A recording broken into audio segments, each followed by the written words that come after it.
नमस्कार प्यारे विद्यार्थियों, आपका थर्ड चैप्टर चल रहा है अंग्रेजी सरकार के का प्रतिकार और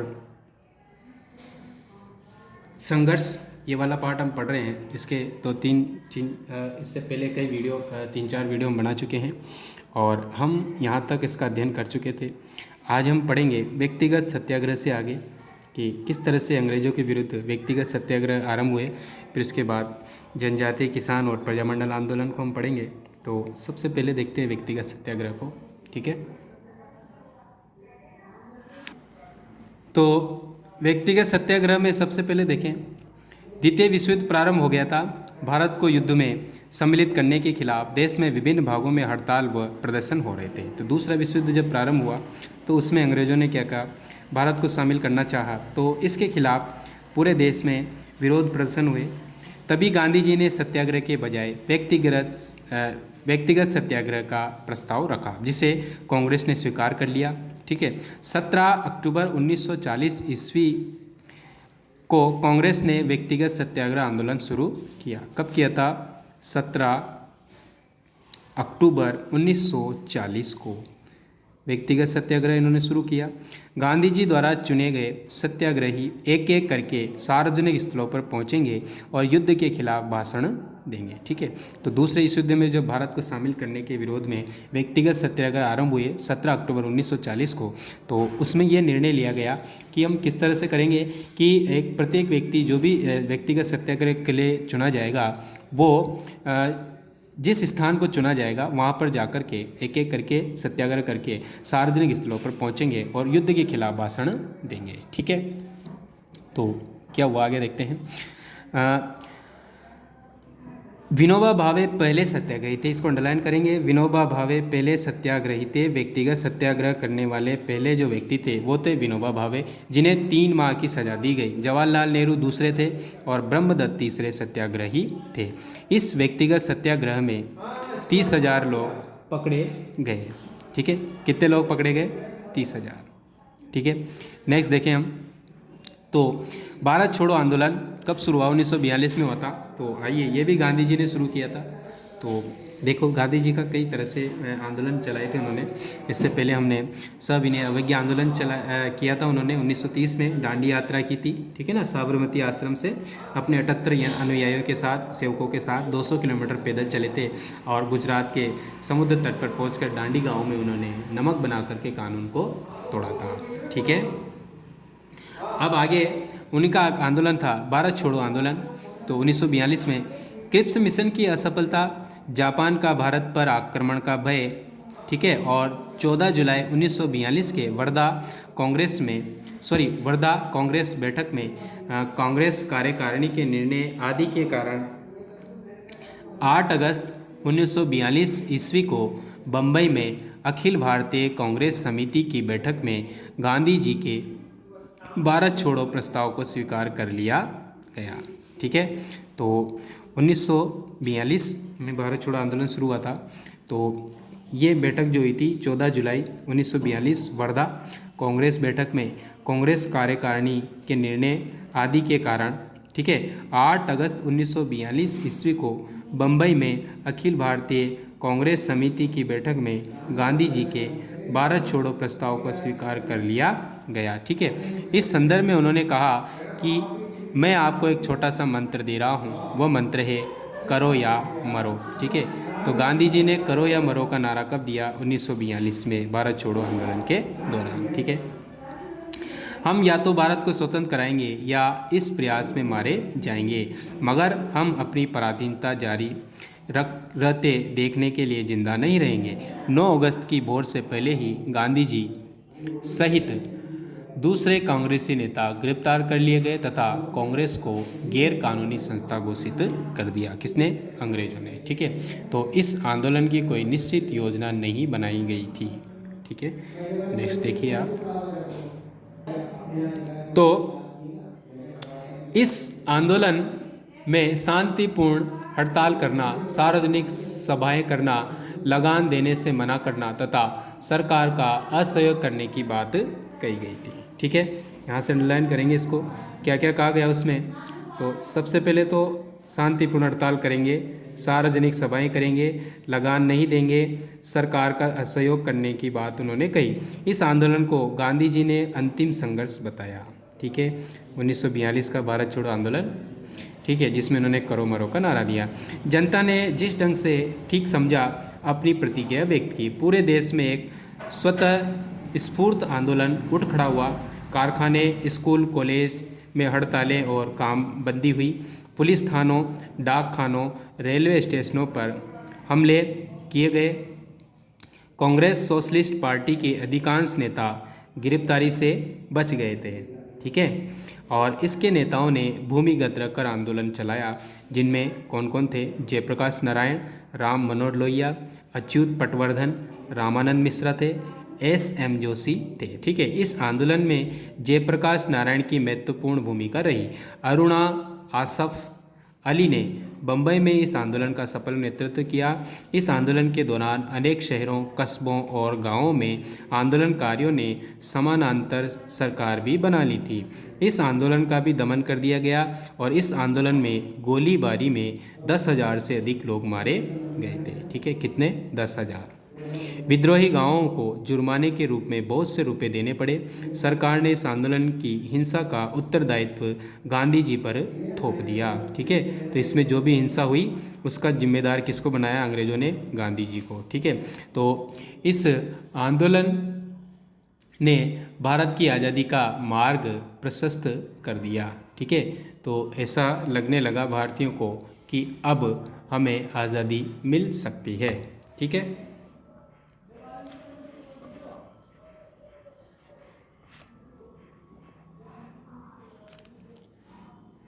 तो इस आंदोलन ने भारत की आज़ादी का मार्ग प्रशस्त कर दिया। भारतीयों में वीरता, उत्साह और शौर्य और देश के लिए सर्वस्व त्याग की भावना जागृत हो गई। ठीक है, और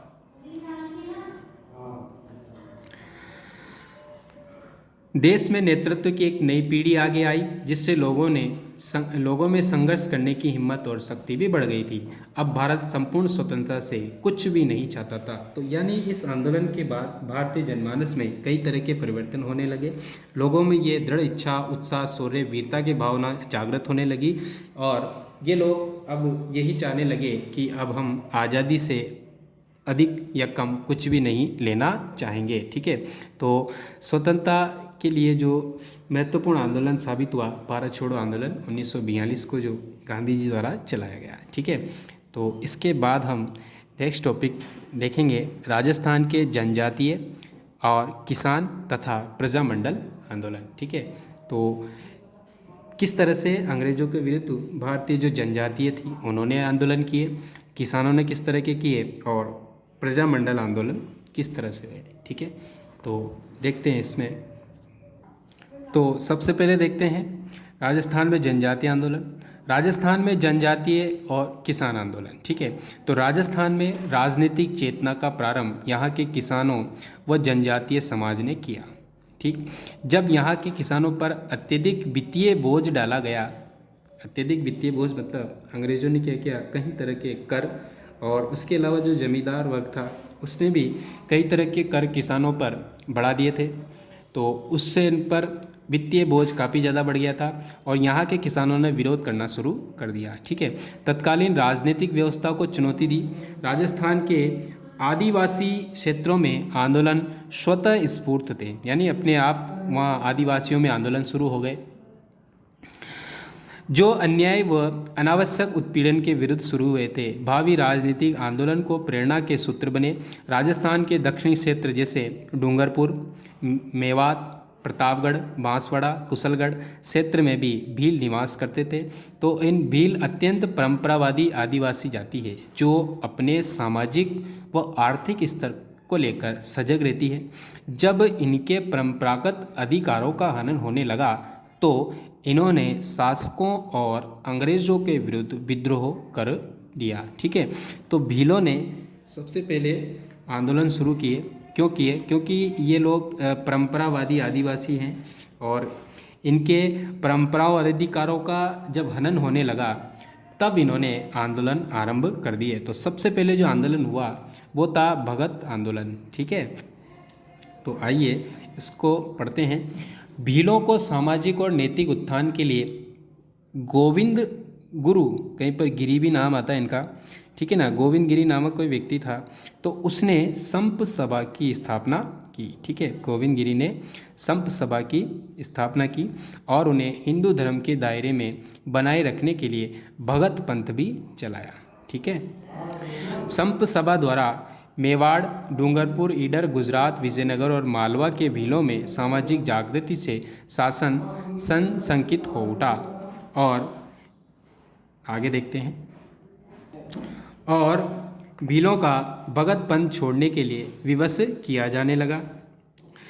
जब भीलों को बेगार कृषि कार्य के लिए बाध्य किया गया और जंगलों में उनके मूलभूत अधिकारों से उन्हें वंचित किया गया, तो उन्होंने आंदोलन प्रारंभ कर दिया।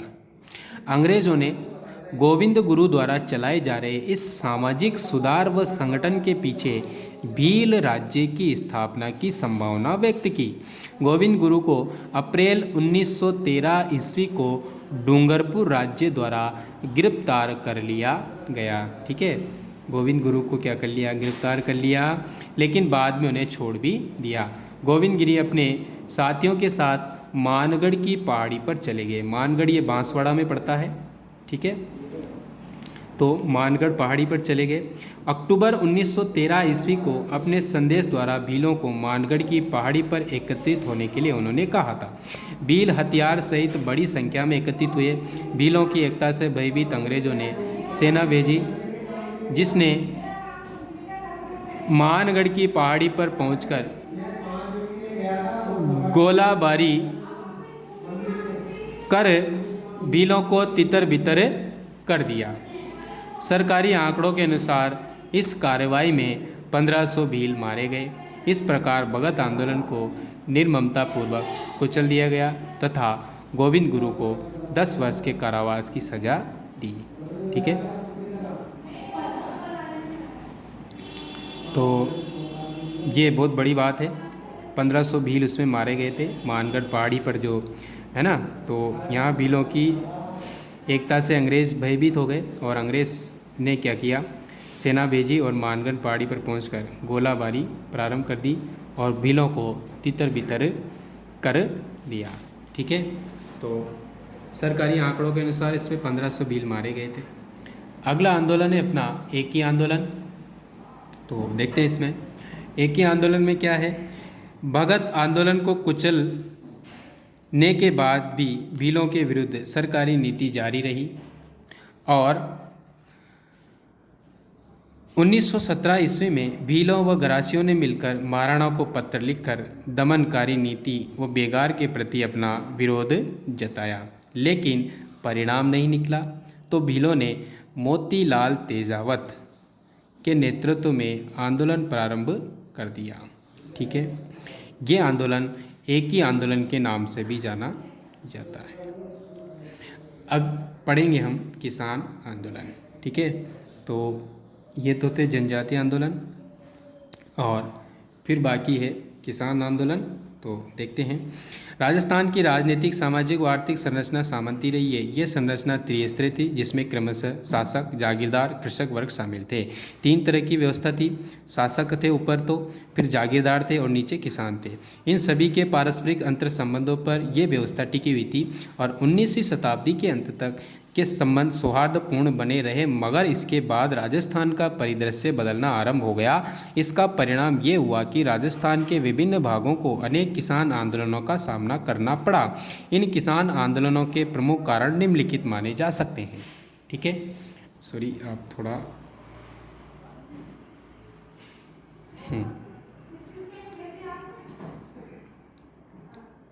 तो ये राजनीतिक, सामाजिक और आर्थिक संरचना, राजस्थान की राजनीतिक, सामाजिक, आर्थिक संरचना सामंती रही थी। तो यहाँ पर 3 तरह की व्यवस्था थी, शासक, जागीरदार और कृषक। तो इन सभी के पारस्परिक अंतर संबंधों पर व्यवस्था टिकी हुई थी। 19वीं शताब्दी के अंत तक इनमें संबंध अच्छे बने रहे, मगर इसके बाद राजस्थान का परिदृश्य बदलना प्रारंभ हो गया और इसका परिणाम ये हुआ कि राजस्थान के विभिन्न भागों में कई तरह के किसान आंदोलन प्रारंभ हो गए। और इन किसान आंदोलन क्यों हुए, इनके कारण निम्नलिखित थे। अंग्रेजों के प्रभाव में आकर शासकों ने अपनी प्रजा की ओर पर्याप्त ध्यान देना छोड़ दिया। तो यहाँ के जो शासक थे, जिनका शासन था, वो अंग्रेजों की तरफ ज़्यादा झुक गए और उन्होंने अपने यहाँ की प्रजा पर ध्यान देना ही छोड़ दिया। पहला ये कारण हो सकता है। शासकों जागीरदारों ने स्वयं का अस्तित्व ही ब्रिटिश सत्ता पर आधारित समझ लिया। ठीक है, ये लोग ब्रिटिश सत्ता को ही सब कुछ मानने लग गए, इसलिए शासकों की निर्भरता जागीरदारों पर और जागीरदारों की निर्भरता कृषकों पर समाप्त होती चली गई। ठीक है, तो शासक किस पर निर्भर हो गए? जागीरदारों पर, और जागीरदार किन पर निर्भर हो गए? किसानों पर। राजस्व दूसरा कारण था। राजस्व अधिक वसूलने के साथ ही कृषकों से ली जाने वाली बेगारों लागों में भी अप्रत्याशित वृद्धि देखी, यानी जो कई तरह के कर लगाए जाते थे उनको भी बढ़ा दिया। और राज्यों में तो इन लागों की संख्या, जो कर लगाए जाते थे, लगभग 300 प्रकार के थे। ठीक है, इस काल में अन्य व्यवसाय से विस्थापित लोगों के कृषि पर निर्भर हो जाने के कारण कृषक मजदूरों की संख्या में वृद्धि हो गई और कृषक मजदूरों की संख्या में वृद्धि होने के कारण जागीरदारों के रूप में अधिक कठोरता आ गई। ठीक है, चौथा कारण ये हो सकता है कृषि उत्पादित मूल्यों में गिरावट और इजाफा, दोनों स्थितियाँ कृषकों के लिए लाभकारी नहीं थी। जहां एक और कीमत में गिरावट के कारण कृषकों की बचत का मूल्य कम हो जाता था, वहीं कीमतें बढ़ने के कारण भी उसे लाभ का भाग नहीं मिल पाता था, क्योंकि जागीरदार लगान जिन्स के रूप में लेते थे। ठीक है, पांचवा था अंग्रेजी प्रशासनिक व्यवस्थाओं को अपनाने के फलस्वरूप सामंतों का कृषकों के प्रति उदार व पैतृक नज़रिया बदल गया था। ठीक है, तो अब हम एक एक करके जो राजस्थान में किसान आंदोलन हुए उनको पढ़ेंगे। तो आज के लिए काफ़ी है, कल के लिए बहुत कुछ बाकी है। बाकी जो है हम नेक्स्ट वीडियो में पढ़ेंगे। तो बिजोलिया किसान आंदोलन से आप लगा लीजिए, यहाँ से हम नेक्स्ट पढ़ेंगे। ठीक है, ओके, धन्यवाद।